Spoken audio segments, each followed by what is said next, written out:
Our meeting tonight is now open for sharing testimonies of healing through Christian Science. Jeremy. I'm very grateful for this church and for all that it offers. This past weekend, our Saturday Unity Watch had a quote from the book, Fragments Gathered from Unpublished Items Ascribed to Mary Baker Eddy. What a wonderful book this is. It's actually a part of the Carpenter collection, so I realize it'll be on the website as soon as I can find somebody to type it up. But anyway, on page 168 of that book, Mary Baker Eddy said, quote, "Practicality is needed, theory is not," end quote. I've been thinking about this, and that it is one thing I am so grateful for in Christian Science as it is taught here. I grew up around construction workers and builders, and it informed the way I approach the world and my work. The website's just a big building project to me, and everything else I do here is like that too. And because of the practical nature of Christian Science, I'm able to use what I learn here in the process. Everything I've learned about divine mind has helped my thought to be clearer. Everything I've learned about soul has helped me to listen and act on inspiration. Everything I've learned about love helps me to meet the need each day. Couple all that with practitioner support, which has felt like an apprenticeship to me, I now feel more and more equal to the tasks that God has in store for me each day. I'm very grateful for all that I'm learning here, and for how Christian Science is useful and necessary in all situations. Thank you. And we have a testimony from Imogen in Australia now. Good evening. I wanted to share tonight an experience this month where my work was orchestrated so beautifully by our loving Father, Mother, God. I had agreed to complete some work to address some sensitive issues that a client workforce is experiencing. They were having some problems with getting people back to working together in the office and asked me to provide some new training and coaching in a few sensitive areas. Whilst I've had a lot of experience in doing this kind of work, I just could not seem to find the answer in terms of what behaviours needed to be corrected in order to produce better working conditions at the client worksite. It definitely felt like a puzzle that I could not solve, and more than once over the last few weeks, I had questioned myself as to whether I should have not accepted this piece of work at all in the first place. During this time, I also had the joy and honour to do some church work with our beautiful members here at Plainfield Independent.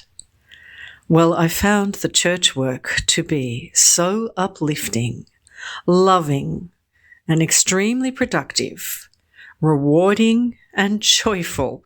So I looked at my own thinking to try to work out why the church work was flowing so beautifully and why I was hitting a seeming brick wall with my paid job. I had been given some fantastic advice by Gary here at Plainfield in order to do the church work, when he said to do it only through inspiration. Well, this had proved to be incredibly helpful, and I realised I needed to apply that same rule to my paid job. So I continued designing this piece of training and then laying it aside for the church work, which needed to be completed by a certain date. The days marched on, and with less than 24 hours to complete on my paid work, I still did not have a clue as to what needed to be done. The evening before my paid work was due, I just laid it all out to the Father. I could not complete this work without Him. It could only be done through inspiration. So I prayed for God to help me. That evening, I firmly sat down to my desk and I began to type. Talk about a light of inspiration turned on in my thinking. I created the entire training course in just under 2 hours, including graphics and quizzes and homework. Now, this kind of work would normally take 3 to 5 days to complete, but in just 2 hours, it all poured out so beautifully and perfectly and seamlessly, just like the church work had done. It felt good and right, and was accompanied by a great sense of assurance of the dear Father's love. I delivered that training. The client absolutely loved it, and they have asked for more. This success was all thanks to our dear Father, Mother God and the pure Christian Science being taught here. By putting God's church work first and working only through inspiration, I was able to complete my paid job on time also. Thank you to my beautiful practitioner at this church, and thank you to all at Plainfield Independent, who are, as Izzy from UK said previously in her testimony, divine sparkles all. Yes, we are. Thank you. Thank you. Candy from Wisconsin. Go ahead. Thank you.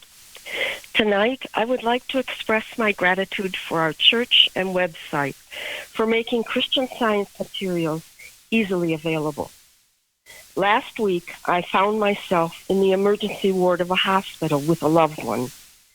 As mortal mind clamored, I was able to read the weekly lesson on my phone. The responsive reading was the 23rd Psalm, a complete and loving help for all of us. After talking to my practitioner about the situation, she recommended that I study several statements in Science and Health. A while ago, I had added Science and Health to my phone. As I sat and waited, I was able to study these statements. How fortunate we are to have this church that believes in easy access to books and articles about Christian Science. Thank you, lesson writers, for our wonderful and appropriate lessons, and to all members for giving us this special church. And a very special thank you to my practitioner for her loving help and support. Thank you. Shahidat from Maryland. Go ahead. Good evening. Thank you so much, Amanda, for those excellent readings. Tonight, I am very grateful for this independent church. A statement I heard often when I first joined was to be so instant in the truth that error is always too late.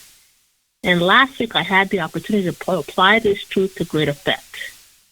It was Thursday afternoon, and the dog and I were in the far corner of my backyard dumping food scraps in the compost bin when I spied a patch of grass behind the storage shed that had not been mowed by the young man that mows my yard.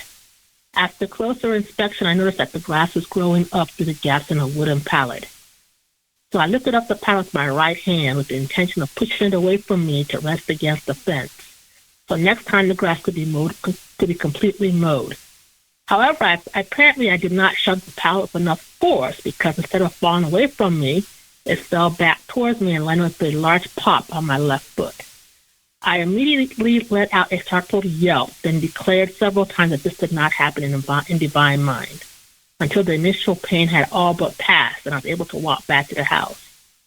The thought came that perhaps I should go to urgent care for an x-ray to see if anything had been broken in my foot. But I immediately dismissed that thought, as such a diagnosis would not really make a difference at all.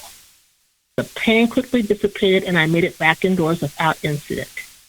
That night, I attended an event in an art gallery and took absolutely no thought for my foot, and all was well. The next day, I took the dog for an early morning walk before work as usual, and my foot was just fine. It was like it never happened. I never experienced any pain or bruising. I am so grateful for the Christian Science teaching offered here in this church. Have a great night. Thank you. Chardell. Good evening. As I was sitting quietly, thinking about the two ideas I had for a testimony, a clear, strong thought came to give thanks for all the translators who work for the Plainfield Independent Christian Science Church. I don't have much information at this time about the translators' work because I just started asking questions last evening. But I do know that some of them have been translating for many, many years, and they are living all over the world as well as in the USA. Their commitment and devotion causes me to rejoice, and some of them are in places that do not support Christianity.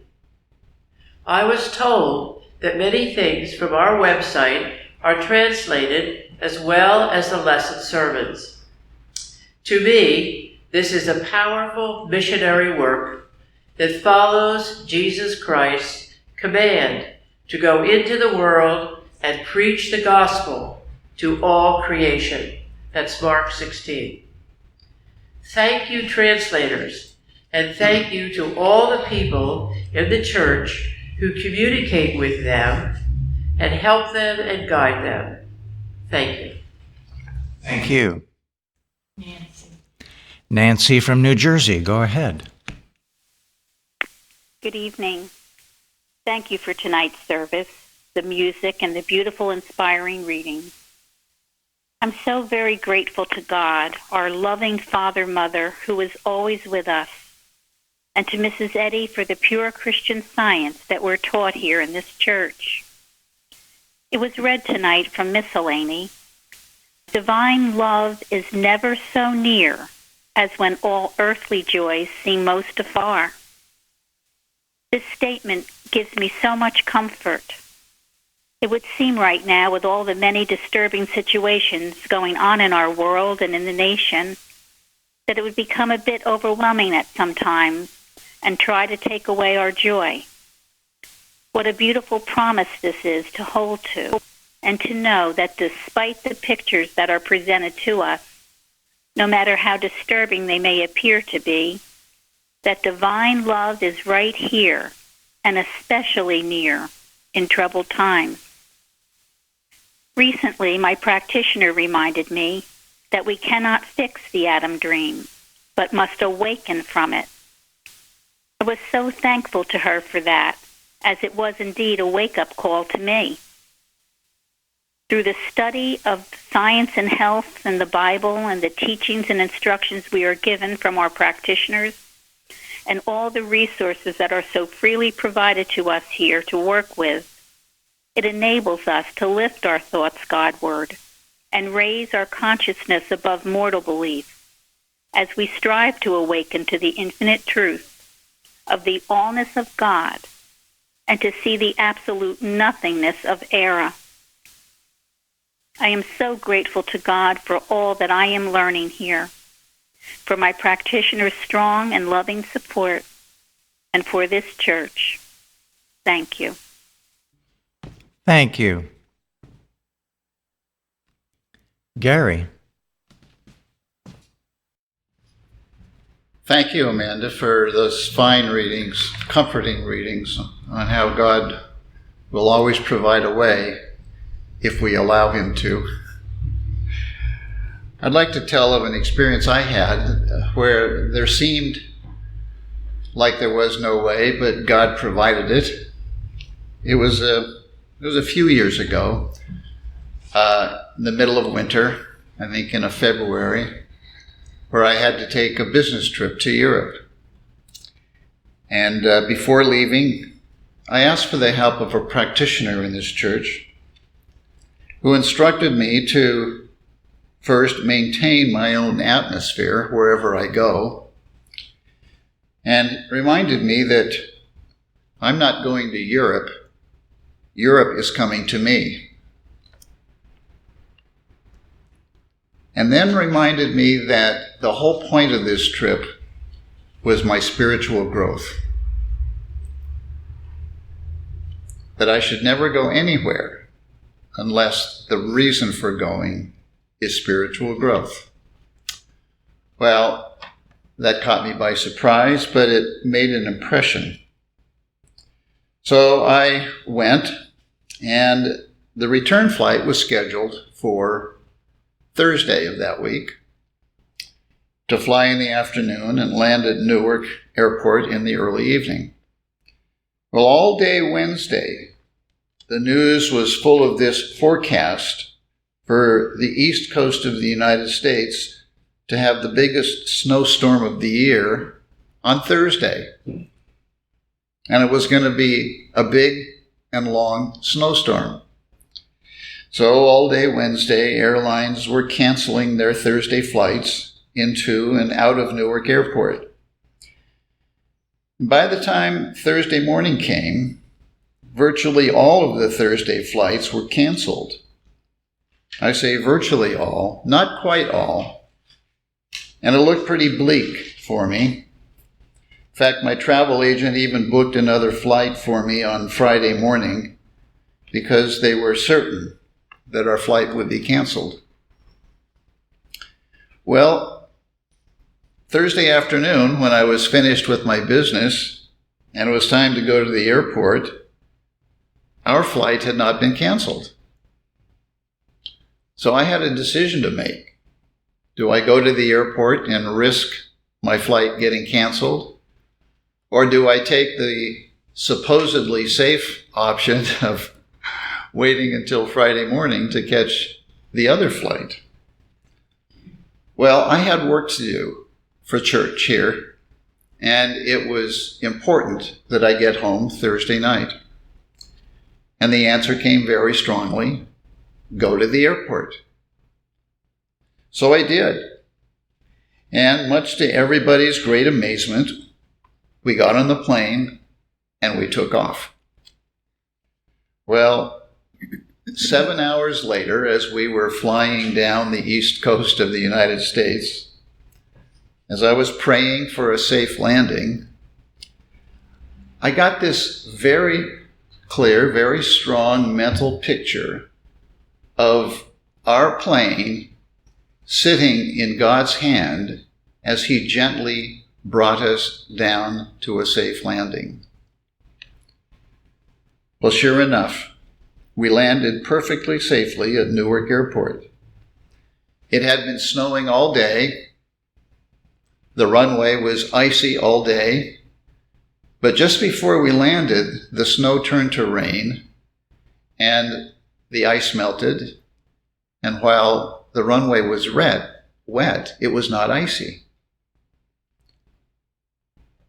And since so many flights had been canceled, the airport was empty.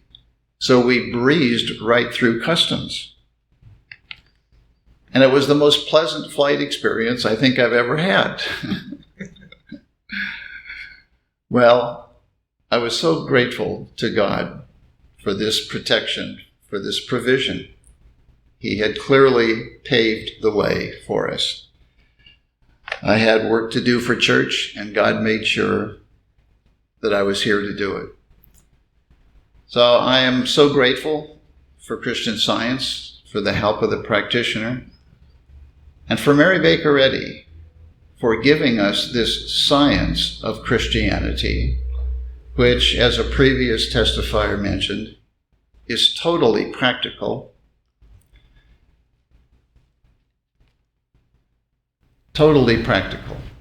yes. And I'm so grateful to be here with all of you tonight. Thank you. Thank you. Linda. Thank you very much for those beautiful readings tonight. I'm very grateful to be here at Plainfield and learning how to cultivate a spiritual sense of joy, a joy that does not ebb and flow or depend on any outward circumstance. Most of my life I tried to be positive, but it was very human and was not a protection against the challenges in life. Now I'm learning about the joy that Jesus promised that no man can take away. Today, during a call with my Plainfield practitioner, she noticed that I was losing my joy. After some probing, it became clear where I had allowed a sense of depressed thought enter with a sense of recession and shortages disturbing my thought.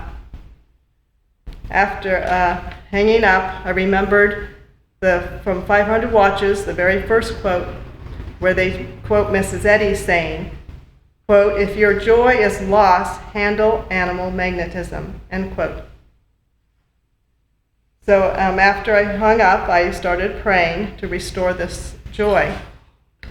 Mostly, I addressed a couple of things that I had witnessed that morning with specific prayer.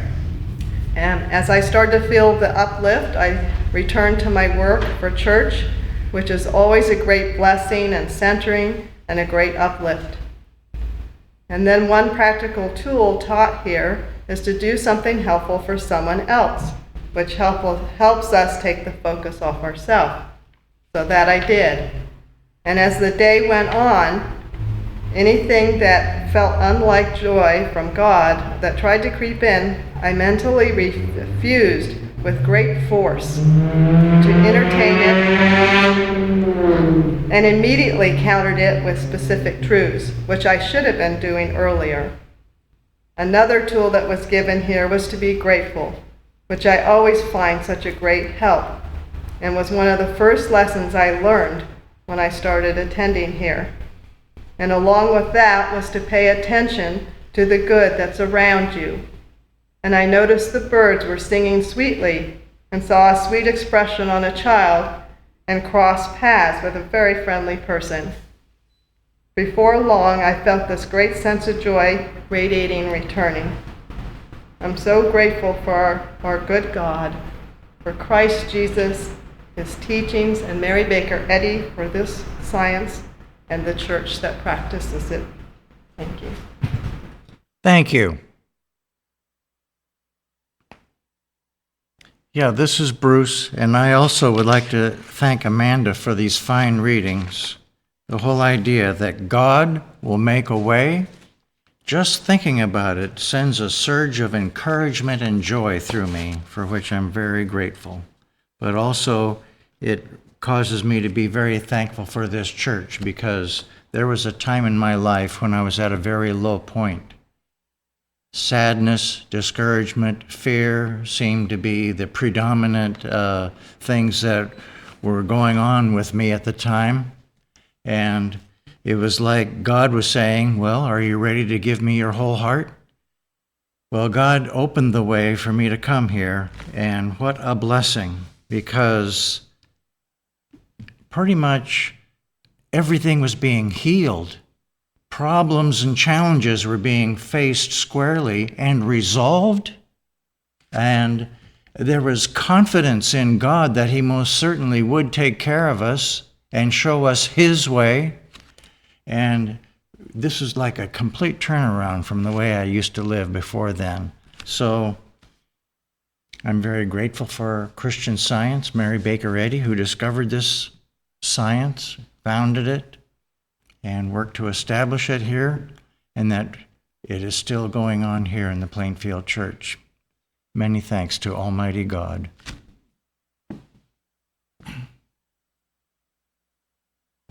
Lil. Thank you for those wonderful readings and the music. A couple of years ago, I was so blessed by God.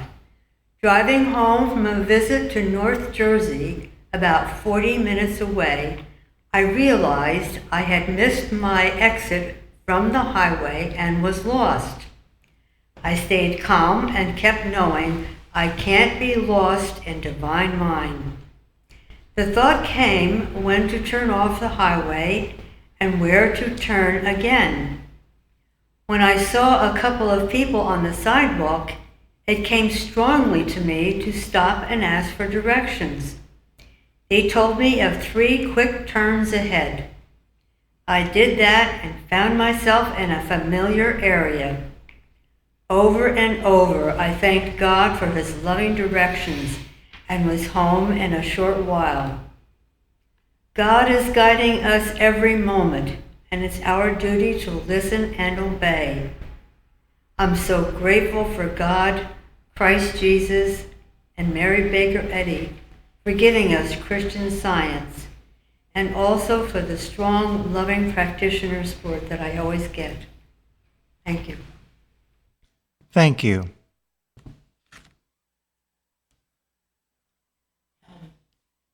Kelly from California, go ahead. Hi, thank you. And thank you for the readings and the music and for being here. And God will make a way.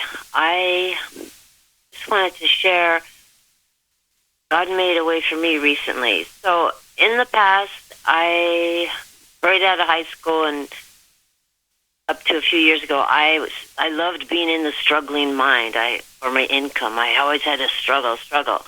But I always made my bills, and I always knew it was God. But then I read an article, a Christian Science article, that told me it's not income, it's outcome. Am I expressing God's ideas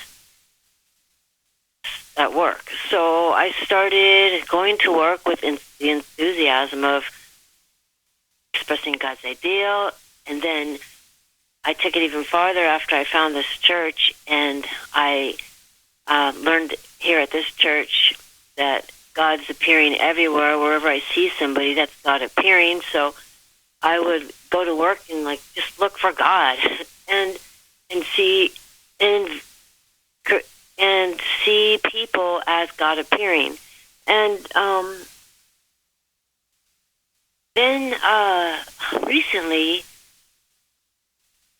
there was an opportunity to open my own workshop, and I didn't even know it was there, the opportunity, but a workspace came up for rent, and I didn't even know I wanted a workshop, but a workspace came up for rent, and I thought, oh, that'd be nice to have my own workshop, and then I just filed that thought away. But then one morning, really early, I just sat up right in bed, and there was a big voice that said, if you don't take this opportunity, it would be foolish. And I knew it was from God. It was so gentle and so stern. And I was in the place where I was looking at my past and looking at the foolish decisions I made. So that word foolish, I knew it was from God. So I woke up that morning and I took a step to see about the workshop, and then I took another step, and the doors just kept opening, and now I have my own workshop. And it was, I came across some notes I took when I was working with a practitioner, and it said, practitioner from this church, and it said, being restored to the fruitfulness of God. And I took that in my pocket to work this last week, and I think that's what has happened. I think I'm being restored to the fruitfulness of God, and I'm not really sure exactly what that all means, but every time I drive up to my workshop, which is so close to my home, I just can't believe it's mine. And I'm so grateful, and I made cafe curtains, and people go, oh, those are going to get dirty, because it's my workshop, there's a lot of painting and staining wood going on, but it's like, I'm still going to put my cafe curtains up, and I made eyelet curtains out of white eyelet fabric, and it looks beautiful, and I drive up, and I have my little sign, and it's God. It's all God. It's this church. It's what I'm learning at the round tables and the Bible lessons, and all the members at Plainfield. Just thank you so much, and thank you to Jesus and to God and to Mary Baker Eddy for teaching me about God. Thank you. Sharon. Many years ago, I worked at a bank, and I had the opportunity to go to school and take an accounting course. When I completed the course and had to take a test, I was afraid. It had been many years since I went to school and took a test, but I knew God would help. I asked a practitioner for prayerful help, and she told me divine intelligence knows the questions, and divine wisdom knows the answers. You reflect divine wisdom. I took the test, and to my surprise, I got the highest mark in the class, and I got an award. I shouldn't have been surprised, but with God, all things are possible. And it was just another proof that anytime there's a need, God is there and there's an answer. And I'm so grateful for practitioner help over the years and continuing now, and to be in this church in this Christian Science. And thank you, Amanda, for the readings. Thank you.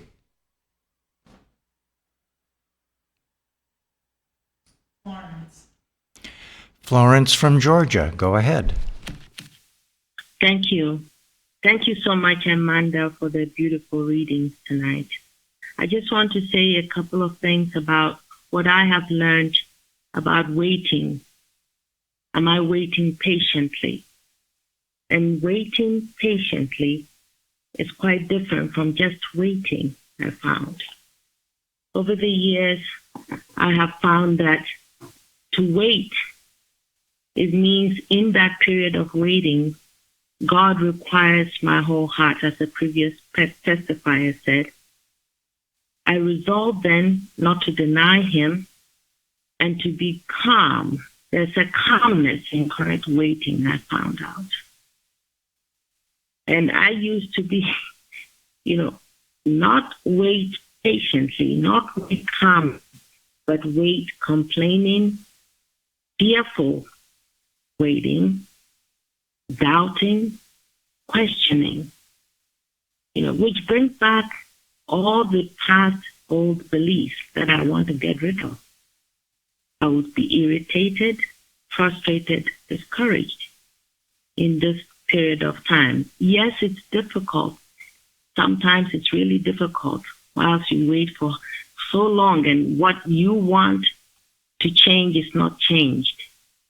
But God is telling us that he has made us perfect. There is nothing really to change, only to seek him more, to know him more so that we can know ourselves.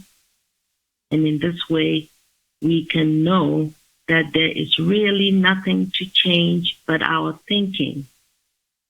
All the frustrating thinking I used to do during the waiting period never did anything good for me. So I just wanted to share this, and also not to be afraid every time something comes up again. It says that perfect love casteth out fear. Why don't we run to God like, it says, run to him. Have him in your thinking like he is present right now. You cannot doubt his presence. You cannot doubt what he's doing. And like Amanda said, if we believe that he will make a way, he will always make a way. And that whatever is threatening us, just because it comes back again does not mean that it's true. It's never been true. And if we hold to that, radically relying on God alone, he does brings us through whatever we're going through. I just wanted to share that and to express my gratitude for learning this through Christian Science. I thank God, I thank Mary Baker Eddy, I thank all those writings which have helped immensely throughout the years. And I'm so grateful to be here and to hear others testify to this wonderful God that we have. Grateful to be here tonight. Thank you. Mary. Good evening, everyone. I have a testimony from Hawaii to read. Aloha. One morning a few days ago, I picked up collectanea of items by and about Mary Baker Eddy and began reading whatever page I opened. I had been earnestly asking God for a while how I could help others, as I was getting tired of listening to my own body's selfish aches and pains and their demand for attention, a never-ending rabbit hole. Thank God they were beginning to bore me. As reference, I mostly stay at home now and live in a lane of a few houses with close neighbors that I prepare food for occasionally. But I wanted a more genuine way of demonstrating what I had been learning at Plainfield, and so I asked God how I could be helpful, and if this was something He thought was good for me, and that if it was, to please direct me. The message I received was that reaching out in a tangible way, like cooking, was good, but it wasn't necessarily helpful or kind. I waited and forgot the request. Since my interaction with people is limited, I didn't think any opportunity would be forthcoming. While reading Collectania on that morning, out of the blue, my neighbor called, very distraught. Her neighbors above were involved in activities that were troublesome in her eyes, and she felt at a breaking point emotionally. Her voice was quavering, and I could hear her crying. Not knowing how to comfort her without maybe throwing those bad neighbors under the proverbial bus, I began to read what was before me from Mrs. Eddy, quote, "There is no fatal mistake. There is no unforgivable wrong. There is no unpardonable sin. There is no permanent injury.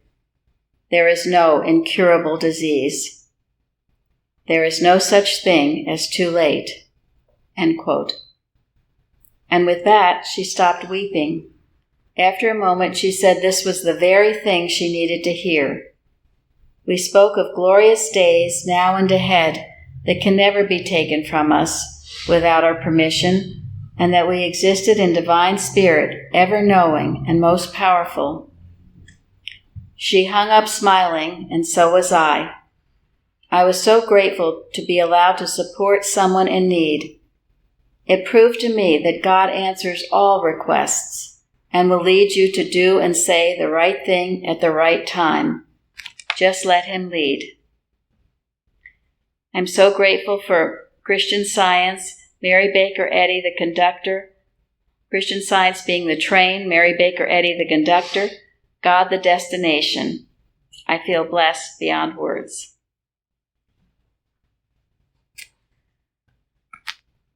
Those were truly beautiful readings tonight, so well thought out and put together, so healing and comforting. It's interesting to hear how many times other people have felt like they were in a place where they thought there was no way out, and how God had led them out. And I too have to say that remembering an instance, I just felt I was backed into a corner and there was truly no way out. I felt very desperate and afraid and alone. And I remember turning to Isaiah, and I turned right to it. These verses in chapter 43. "I am the Lord, your Holy One, the Creator of Israel, your King. Thus saith the Lord, which maketh a way in the sea, and a path in the mighty waters. Remember ye not the former things, neither consider the things of old. Behold, I will do a new thing. Now it shall spring forth. Shall ye not know it? I will even make a way in the wilderness, and rivers in the desert." And that was certainly my answer. I was so grateful. I felt God talking to me. And I prayed about those verses, and I had to admit that there was a lot of things in the past I needed to let go of, forgive people if I thought I had been wronged, to ask forgiveness to those perhaps I had not treated as best I could, and then to go on and to expect a new thing, not to outline how I thought I was going to get out of this situation, but leave it entirely in God's hands. And just to pray to know and love Him more. He would do a new thing. And after not too long of a period, there was a wonderful way out, totally unexpected, unplanned, and had to have been the Father. And I was so very, very grateful. I've never, ever forgotten that experience. And so when I hear those beautiful readings like that, I just love to share it as others did tonight as well. Beautiful testimonies. And now we're going to have a poetic reading. There's a beautiful poem that I've always loved. I learned it in childhood, really.